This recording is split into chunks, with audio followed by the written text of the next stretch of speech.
জাতীয়তাবাদী ছাত্র দলের বিপক্ষে মব তৈরি করেছে এবং অত্যন্ত দুর্ভাগ্যজনক সেটি হচ্ছে আমাদের দলের ভারপ্রাপ্ত চেয়ারম্যান জনাব তারেক রহমানের নামে তারা বিভিন্ন প্রোপাগান্ডা করেছে।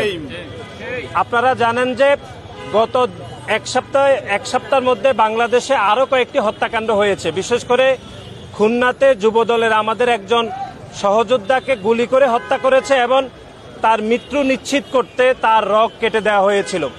এবং তারও 2 দিন পূর্বে আপনারা দেখেছেন কুমিল্লাতে একই পরিবারের 3 জনকে মব তৈরি করে হত্যাকাণ্ডের শিকার হতে হয়েছে। এবং চাঁদপুরেও আমরা দেখেছি খুতবারত অবস্থায় একজন মুয়াজ্জিনকে তারা হত্যার অপচেষ্টা করেছিল। কিন্তু আপনি দেখবেন এই 4টি হত্যাকাণ্ড হয়েছে গত এক সপ্তাহে, কিন্তু 4টি হত্যাকাণ্ড নিয়ে কোনো শিক্ষার্থীদেরকে তারা বিভ্রান্ত করে নাই। শুধুমাত্র চকবাজারের হত্যাকাণ্ড নিয়ে তারা গোপন তৎপরতার মাধ্যমে গুপ্ত সংগঠন ছাত্র শিবিরের বিভিন্ন বট আইডি থেকে তারা বিভিন্ন প্রোপাগান্ডা করে বাংলাদেশের সাধারণ শিক্ষার্থীদেরকে বিভ্রান্ত করার অপচেষ্টা করছে। সুতরাং তারই প্রতিবাদ এবং শিক্ষা প্রতিষ্ঠানের স্বাভাবিক শিক্ষার পরিবেশ নিশ্চিত এবং আইন শৃঙ্খলার পরিস্থিতি উন্নতির জন্য আজকে আমাদের নয়াপল্টন থেকে প্রেস ক্লাব হয়ে ঢাকা বিশ্ববিদ্যালয় হয়ে আমরা শাহবাগ অভিমুখে আমরা বিক্ষোভ মিছিল এবং সমাবেশ করব। নাসির ভাই, 2টা প্রশ্ন আপনি বুঝতে পারছেন, 2টা প্রশ্নের উত্তর দেবেন। সেটা হচ্ছে এই যে অবস্থা এখন তৈরি হচ্ছে, এতে রাজনৈতিক পরিস্থিতিতে আরো ঘোলাটা হবে কিনা এটা একটা বিষয়, এবং আপনি বলছেন যে আপনাদের সর্বোচ্চ শীর্ষ নেতার বিরুদ্ধে স্লোগান দেওয়া হচ্ছে বা নেতাদের বিরুদ্ধে স্লোগান দেওয়া হচ্ছে। আপনাদের শীর্ষ নেতারা আসলে এই ধরনের সমর্থন করে বলে স্লোগান দেওয়া হচ্ছে কিনা?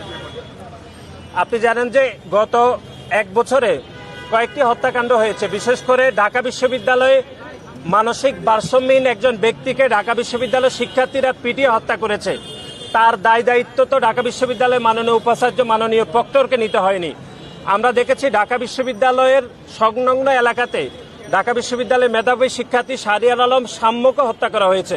তার দায়িত্ব তো ঢাকা বিশ্ববিদ্যালয়ের মাননীয় প্রক্টর মাননীয় উপাচার্য নেয়নি। এবং আপনি দেখেছেন যে বেসরকারি বিশ্ববিদ্যালয়ের শিক্ষার্থী পারভেজকেও বৈষম্যবিরোধী ছাত্র আন্দোলনের কয়েকজন সন্ত্রাসী প্রকাশ্যে কুপিয়ে হত্যা করেছে। তার দায়িত্ব কিন্তু বৈষম্যবিরোধী ছাত্র আন্দোলনের নেতৃবৃন্দ নেয়নি। সুতরাং কোনো হত্যাকাণ্ডের দায়িত্ব যেহেতু কোনো শীর্ষ নেতাকে শীর্ষ অভিভাবককে নিতে হয়নি, কিন্তু আমরা দেখেছি চকবাজারের যে হত্যাকাণ্ড হয়েছে সে হত্যাকাণ্ডের দায়িত্ব রাজনৈতিক উদ্দেশ্য প্রণোদিতভাবে আমাদের দলের ভারপ্রাপ্ত চেয়ারম্যানকে অনিচ্ছাকৃতভাবে এবং রাজনৈতিক উদ্দেশ্য হাসিলের জন্য ওনাকে টেনে নেওয়া হয়েছে।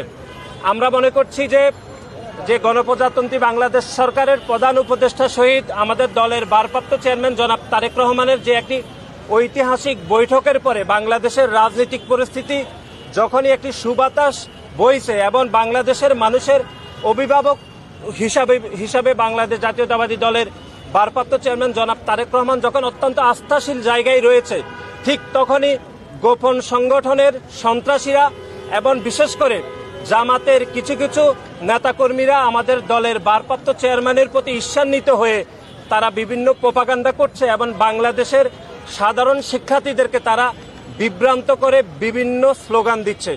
আমরা মনে করছি যে খুলনার ঘটনা নিয়ে তো সাধারণ শিক্ষার্থীরা কোনো স্লোগান দেয়নি, কুমিল্লার হত্যাকাণ্ড নিয়ে তো কোনো স্লোগান দেয়নি। আমরা চাঁদপুরে যেরকম একদম নৃশংস ঘটনা ঘটেছে, ইমামকে কুপিয়ে হত্যার চেষ্টা করা হয়েছিল, সেখানেও তো কথিত সাধারণ শিক্ষার্থীরা কোনো ধরনের স্লোগান দেয়নি। সুতরাং চকবাজারের ঘটনায় স্লোগান দেওয়ার উদ্দেশ্যই হলো রাজনৈতিক উদ্দেশ্য হাসিল, এবং এটি গোপন সংগঠনের নেতাকর্মীরা বাংলাদেশের সাধারণ শিক্ষার্থীদেরকে মব তৈরি করে বিভ্রান্ত করার অপচেষ্টা করছে। তারই প্রতিবাদে আজকে আমাদের এই শান্তিপূর্ণ বিক্ষোভ মিছিল এবং সমাবেশ অনুষ্ঠিত হবে। আমরা মনে করি এর মাধ্যমে আমরা আমাদের অবস্থান পরিষ্কার করতে চাই, কিন্তু এর মাধ্যমে কোনো ধরনের বিশৃঙ্খলা আমরা তৈরি করতে চাই না। যারা বিশৃঙ্খলা তৈরি করতে চায় তাদের উদ্দেশ্যে আমরা শান্তিপূর্ণ বিক্ষোভ সমাবেশ থেকে বার্তা দিতে চাই যে বাংলাদেশের সাধারণ শিক্ষার্থীদেরকে কথিত সাধারণ শিক্ষার্থী বলে আপনারা কোনোভাবে বিভ্রান্ত করার অপচেষ্টা করবেন না। এবং যারা কখনো এই দেশে যখনই অস্থিতিশীল পরিস্থিতি সৃষ্টি হয় তার সুযোগ নিয়ে তারা তাদের রাজনৈতিক ফায়দা হাসিল করে। আমরা দেখেছি সেজন্যই জুলাই আগস্টে গণ অভ্যুত্থানে আমরা লক্ষ্য করেছি, আপনারা লক্ষ্য করে দেখবেন, এই জামাত ইসলামী এবং ইসলামী ছাত্র শিবির যারা রয়েছে তাদের প্রকাশ্যে কোনো কর্মকাণ্ডের কোনো নজির দেখা যাচ্ছে না। তারা এই জুলাই আগস্ট গণঅভ্যুত্থানের রাজপথে ভূমিকা পালনকারী কোনো প্রকার কোনো ডকুমেন্টস আমরা পাইনি। আমরা বিশ্লেষণ করে দেখেছি এর পেছনে একটা গভীর ষড়যন্ত্র রয়েছে। এর পেছনে রয়েছে, যদি আজ থেকে 10 বছর পরেও আওয়ামী লীগ প্রতিবেশী রাষ্ট্রের সহযোগিতায় ফিরে আসে, সেক্ষেত্রে তখন তারা এই জুলাই আগস্ট গণঅভ্যুত্থানে পুলিশ হত্যা সহ যা কিছু সংগঠিত হয়েছে তার দায়ভার এই ইসলামী ছাত্র শিবিরকে জামাত ইসলামী নেবে না। সেজন্যই তারা এই ধরনের গুপ্ত রাজনীতিতে অভ্যস্ত, এবং যখনই এ ধরনের দায়ভার আসবে সেই দায়ভার তারা বহন করবে না, বরঞ্চ এই দায়ভার তারা সাধারণ শিক্ষার্থীদের উপর চাপিয়ে দেবে। তারই ধারাবাহিকতায় এই সর্বশেষ ক্যাম্পাসে যে বিশৃঙ্খল পরিস্থিতি সৃষ্টি করার চেষ্টা করা হয়েছে, সেই খাতে কিন্তু সাধারণ শিক্ষার্থীরা পা দেয়নি। রাতের অন্ধকারে গুটি কয়েক শিক্ষার্থী শহীদ রাষ্ট্রপতি জিয়া রহমানের ছবিকে এবং তার সম্মানহানি করেছে, কিন্তু সাধারণ শিক্ষার্থীরা কিন্তু তাদের পক্ষে কোনো অবস্থান গ্রহণ করেনি। তারপর দিন তারা অনেক চেষ্টা করেছে, অর্থ বিনিয়োগ করেছে, কিন্তু আমরা দেখেছি আমাদের জুলাই আগস্টে অন্যতম ভূমিকা পালন করি আইডিয়াল কলেজ, সিটি কলেজ সহ অল্প কিছু কমলাদি শিক্ষার্থীবৃন্দ রয়েছে যাদেরকে ব্যবহার করার জন্য তারা সর্বশক্তি নিয়োগ করেছিল, কিন্তু সেখানেও তারা ব্যর্থ হয়েছে। আমরা বিশ্বাস করি ছাত্র সমাজ, শহীদ রাষ্ট্রপতি জিয়া রহমান এবং বিএনপির ভারপ্রাপ্ত চেয়ারম্যান জনাব তারেক রহমানের অবদান এবং আগামীর বাংলাদেশ বিনির্মাণে, বাংলাদেশের স্বাধীনতা সার্বভৌমত্ব রক্ষায় জনাব তারেক রহমানের যে নেতৃত্ব অবশ্যম্ভাবী, সেটি ছাত্র সমাজ অনুভব করে বিদায় এই ফাঁদে তারা পা দেয়নি। কিন্তু আমরা এই বর্তমান নির্দলীয় সরকার যারা রয়েছে, আমরা মনে করছি তাদের এর পেছনে প্রত্যক্ষ এবং পরোক্ষ ইন্ধন রয়েছে, সহযোগিতা রয়েছে। তারা এখন পর্যন্ত এ ধরনের অপকর্মে কোনো নিন্দা জানায়নি, তারা কোনো দৃষ্টান্তমূলক শাস্তির ব্যবস্থা করেনি। আমরা অনেক কষ্টে ছাত্রদল, আমরা শীর্ষ পর্যায় থেকে অনেক কষ্টে সারা দেশের আমাদের যে নেতা কর্মী সমর্থক রয়েছে তাদেরকে নিবৃত্ত করেছি।